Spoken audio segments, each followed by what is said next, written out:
बिस्मिल्लाहिर्रहमानिर्रहीम अस्सलामु अलैकुम नाज़रीन, मैं हूं आपका होस्ट अली अहमद और आप देख रहे हैं 94 स्पोर्ट्स नेटवर्क। आज हम इस व्लॉग में जानेंगे मोहम्मद रिजवान ने भारतीय टीम से मैच हारने के बाद खिलाड़ियों के साथ क्या गुफ्तगू की थी और उन्होंने क्या कहा था, जो हम जानेंगे अपने कुलीग मोहम्मद वली से। और आज इस व्लॉग में हम जानेंगे जो बाबर आजम के वालिद साहब हैं, आजम सदीक साहब, उन्होंने भी एक बात की है, उसके ऊपर भी काफी ज्यादा चर्चा हो रहा है। और तीसरी हमारी जो बात है जिसके ऊपर हम चर्चा करेंगे वो है विक्रांत गुप्ता, वो स्टेडियम में क्यों नहीं आएंगे, ये भी हम जानेंगे अपने कुलीग मोहम्मद वलीद खान से। वलीद, व्लॉग में आपको खुशामदीद कहते हैं। पहले तो बताएं मोहम्मद रिजवान ने क्या बात की थी जिसके ऊपर काफी ज्यादा बातें हो रही, काफी ज्यादा चर्चा हो रहा है और काफी ज्यादा तनकीद की ज़द में मोहम्मद रिजवान। सबसे पहले तो अली बहुत शुक्रिया। इसके साथ साथ जो है आपके तीन खिलाड़ी मोहम्मद रिजवान, नसीम शाह और बाबर आजम जो है वो उम्रा की अदायगी के लिए जो है वो सऊदी अरब रवाना हो चुके हैं और वो उम्रा की अदायगी करेंगे माह रमज़ान में। इसके साथ साथ जो है आपने आज देख लिया है कि बाबर और रिजवान की जोड़ी कितनी पक्की है।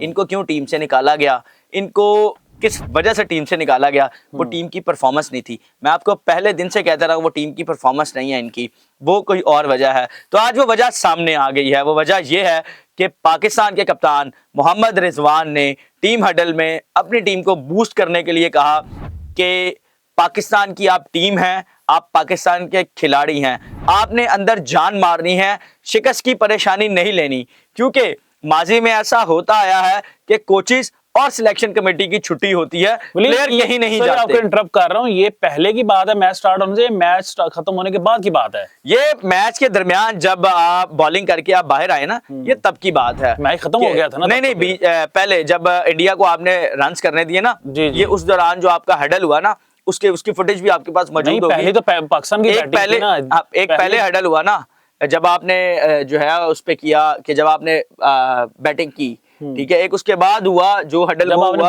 जब आपने बॉलिंग की, ठीक है। तो उस बॉलिंग हडल की बात कर रहा हूँ कि ये उस हडल में हुआ कि मोहम्मद रिजवान ने कहा जी के कोचेस ही बाहर होते हैं, आपने परेशान नहीं होना, आपने मैच पे फोकस करना है।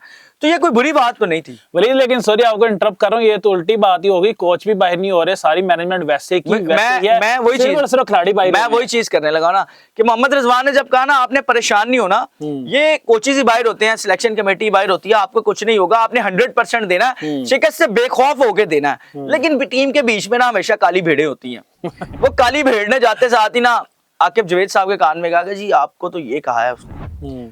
आकिब जवेद साहब को और करता धरता को ये बात गलत गुजरी। उन्होंने कहा कि ऐसी की तैसी मोहम्मद रिजवान की, इनकी छुट्टी कराओ। T20 में उन्होंने वनडे में तो करवा नहीं ना सकते थे, उन्होंने इनको उठाया और टीम से बाहर कर दिया। उन्होंने कहा लो पढ़ो। आप देखें परफॉर्मेंस अगर होती तो परफॉर्मेंस तो शेन की भी बुरी थी, परफॉर्मेंस तो आरिफ रऊफ की भी बुरी थी, परफॉर्मेंस तो नसीम की भी बुरी थी, परफॉर्मेंस तो पूरी टीम की ही बुरी थी। लेकिन सिर्फ रिजवान और बाबर क्यों बाहर हुए हैं? रिजवान और बाबर इसलिए बाहर हुए हैं कि पाकिस्तान टीम में किसी काली भेड़ ने जाके सिलेक्शन कमेटी और हेड कोच को ये कह दिया कि भाईजान आपके खिलाफ ये बातें हो रही हैं। आकिब जवेद साहब फिर अड़ी के तो बहुत पक्के हैं, उन्होंने कहा ऐसी की तहसीन की।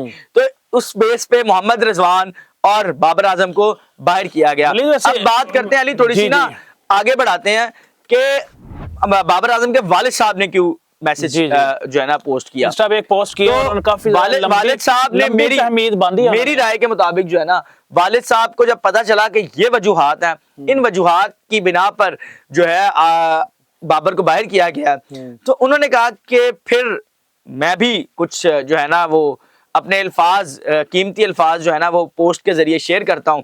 तो उन्होंने वो पोस्ट के जरिए जो है वो शेयर किए अपने अल्फाज। मेरी राय तो ये है कि वालिद हैं जज्बाती हो गए, थोड़े से हमेशा ही होते आए हैं, तो वो उन्होंने जाके ये पोस्ट कर दिया। आपकी क्या राय है? फखर ज़ुमान भी जज्बाती हुए थे ना, तो जज्बात का फिर क्या आपको पता, उनका खमियाजा भुगतना पड़ा, फिर टीम से बाहर हो गए, सेंट्रल कॉन्ट्रैक्ट से बाहर हो गए। देखिए वलीद, अपनी जगह वो वालिद हैं, ठीक है, उनको भी तकलीफ हुई होगी जिस तरह उनके ऊपर तनकीद होती है और जिस तरह उन्होंने बात की कि 90 के क्रिकेटर्स को जो है ना मेरे बेटे के ऊपर काफी ज्यादा तनकीद करते हैं। अगर बाबर आजम ने पलट को बात कर दी तो वो फिर मतलब बिल्कुल काबिल नहीं रहेंगे, बिल्कुल डिसरिस्पेक्ट हो जाएगी। लेकिन देखिए वलीद, मैं जो है ना इस बात के ऊपर जो उनके वालिद साहब ने बात की उनको कहनी ही नहीं चाहिए थी। माजी के अंदर कभी भी उन्होंने इस तरह की बात नहीं की जितनी बाबर आजम की बुरी परफॉर्मेंस हुई है, देखें वो बैट के साथ जवाब दे, जब वो अपने बल्ले के साथ जवाब देगा ऑटोमेटिकली सबके जो है ना मुंह बंद हो जाएंगे। लेकिन और जब देखो अली, देखें- अली माजरत के साथ जी, जी। मैं आपकी इस बात से एग्री नहीं करूंगा। आप देखें उसने बल्ले से जवाब दिया माजी में, किस तरह बल्ले ठीक से है? जवाब दिया? उसने एक बल्ले में सेकंड, कैसे बल्ले से दिया? जवाब दिया। 2023 वर्ल्ड कप से आप लेके एक सेकंड, T20 की सेंचुरियां निकाल लें, T20 की सेंचुरियां दूसरी सबसे ज्यादा किसकी है? मेरी बात सुनिए प्लीज, मेरी सेंचुरी की बात नहीं है, मुझे आप एक बात बता दें, बाबर आजम ने पाकिस्तान टीम को कितने T20 मैचेस जितवाए, कितने वनडे मैचेस जितवाए। बात ये नहीं कि उन्होंने कितनी सेंचुरी की नहीं की, उन्होंने ये भी कहा कि मेरे बेटे को अभी कैप भी मिली है, T20 की बेस्ट कैप मिली है, फिर आपने टीम से बाहर कर दिया। लेकिन माजरत साहब वलीद, वो उनकी उस तरह की परफॉर्मेंस नहीं है T20 के अंदर कि उनको टीम के अंदर रखा जाए, इसलिए उनको ड्रॉप किया गया। और उसके बाद ड्रॉप होने के बाद देखिए आगे PSL है, PSL में परफॉर्म करके दोबारा फिर टीम के अंदर आ जाए। वो तो आपकी ये बात चीज अली होनी बिल्कुल चाहिए। दुरुस्त है, लेकिन 90 की दहाई के क्रिकेटर को भी ख्याल करना चाहिए कि आप क्या अल्फाज इस्तेमाल कर रहे हैं। पाकिस्तान का इस वक्त जो है दुनिया का दूसरा बड़ा बैटर है, वो पाकिस्तान का फखर है, वो आपकी परफॉर्मेंस आपकी भी कभी ना कभी डाउन हुई होगी। मोहम्मद हफीज साहब बड़े भाषण दे रहे हैं, ठीक है, टीवी पे बैठ के, उनकी भी परफॉर्मेंस डाउन हुई होगी, शुएब अख्तर साहब की परफॉर्मेंस भी डाउन हुई होगी,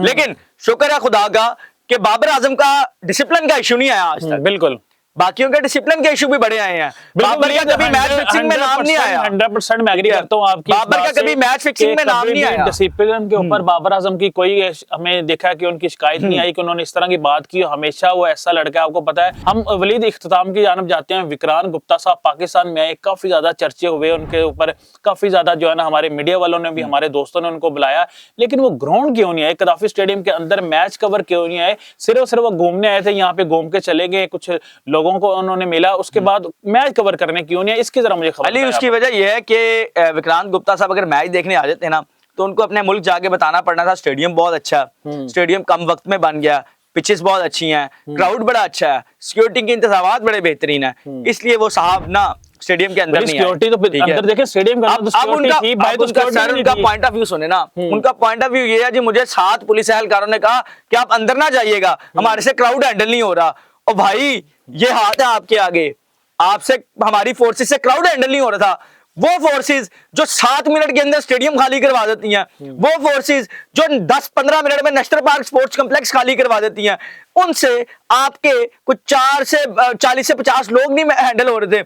अफसोसनाक बात है यार, ठीक है। आपसे बड़े हमारे सरफराज अहमद साहब हैं, ठीक है, कज़ाफी स्टेडियम की ओपनिंग सेरेमनी थी, सरफराज अहमद वॉक करते हुए जो है ना वो नेशनल क्रिकेट अकेडमी तक आए, 100-200 लोग तो उनके इर्द गिर्द भी थे, तो उन्होंने तो नहीं कहा कि मुझे सिक्योरिटी इशू है, वो आवाम के साथ तस्वीरें लेते लेते चलते चलते आगे। और भाई जब आप सर्कल के अंदर आ जाते हैं ना, तो वो सिक्योरिटी क्लियर्ड लोग होते हैं, उनसे आपको खौफजदा होने की जरूरत नहीं होती। वो लोग होते हैं जो 4 से 5 चेक पॉइंट्स पे चेकिंग करवा के आए होते हैं। और आप क्या, हमने आपको पैदल लेके आना था अंदर? हम आम खाक सहाफियों के लिए बस थी, आप तो फिर VVIP थे, बिल्कुल, आप तो फिर जनाब प्रोटोकॉल में थे, आपको तो फिर हमने वीजा दिया था कि आप मेहमान नवाजी हम आपके करेंगे, आप आए स्टेडियम में। लेकिन आप कह रहे थे जी मैंने पैदल जाना है, आपको पैदल चलने का बहुत शौक था, आपको जनाब आप फूड स्ट्रीट जाते हैं, वहां पे आपके पास क्राउड नहीं आता, आप गंडेरियां सड़क पे खाते हैं, वहां पे आपको क्राउड नहीं मिलता, आप शकरकंदी खाते हैं, वहां पे आपको कोई नहीं पूछता, आप लड्डू पीठी खाते हैं, वहां पे आपको कोई नहीं पूछता। और हमारे एक सीनियर स्पोर्ट्स जर्नलिस्ट आपके साथ होते हैं, वो आपको फुली बैक कर रहे होते हैं, कॉन्ट्रैक्ट किया ठीक है ना, वो आपके फुली बैक कर रहे होते हैं, वो आपको अंदर भी ला सकते थे स्टेडियम के, उनकी भी एग्रीडेशन थी, वो आपको थपकी देते साथ क्या है विक्रांत भाई अंदर चले, लेकिन नहीं, वो क्यों लाएंगे आपको? वो तो आपको बेच रहे थे और आप उनको बेच रहे थे। तो ये बेचने बचाने का काम बंद करते।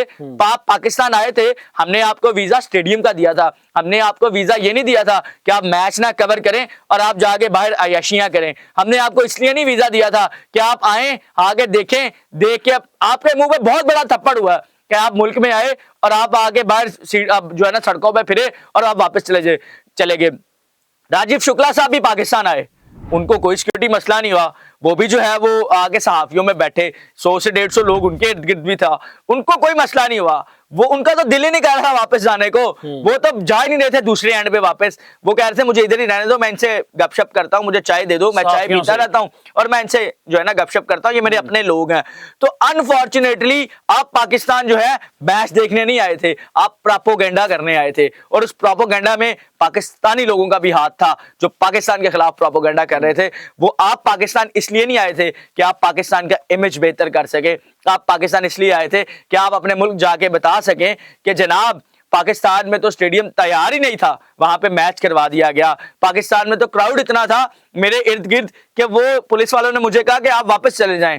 ठीक है, आप मोहम्मद आमिर का इंटरव्यू करने जाते हैं, आप अहमद शहजाद का इंटरव्यू करने जाते हैं, आप पाकिस्तान के 5 बड़े चैनलों में जाते हैं, आपको कोई सिक्योरिटी थ्रेट नहीं होता, आपको कोई पुलिस वाला नहीं कहता कि सर इधर नहीं जाना उधर नहीं जाना। आपके साथी भी 2-3 स्टेडियम आए, उनको तो किसी ने नहीं कहा कि भाई आप क्यों जा रहे हैं, आप पुलिस वाले ने उनको तो नहीं कहा कि आप वापस चले जाएं। दुनिया भर के सहाफी पाकिस्तान आए, उनको तो किसी ने नहीं कहा कि आप वापस चले जाएं, आप ये कर लें आप वो कर लें। लेकिन विक्रांत गुप्ता साहब आपको जरूर कहा, क्योंकि आपको दिल्ली में शकरकंदी नहीं मिलती, गंडेरियां नहीं मिलती और लड्डू पीठी नहीं मिलती। बिल्कुल जिगरा बड़ा करे, आगे वर्ल्ड कप आ रहा है, हम भी कहेंगे कि हमें वीजे दें, देखेंगे आप वीजे देते हैं कि नहीं देते। लेकिन हम जो है वो आपकी सड़कें नापने नहीं जाएंगे, हम ग्राउंड जाएंगे, मैच देखेंगे और पाकिस्तान को सपोर्ट करेंगे। क्या 2026 T20 वर्ल्ड कप जो भारत में होने जा रहा है, क्या भारतीय क्रिकेट बोर्ड या भारतीय गवर्नमेंट पाकिस्तान साफियों को वीजे जारी करेगी या नहीं, इसके ऊपर भी आगे जो है ना क्वेश्चन मार्क है। इसी के साथ मुझे और मेरी टीम को दीजिएगा इजाजत, मिलते हैं इंशाल्लाह अगले व्लॉग में।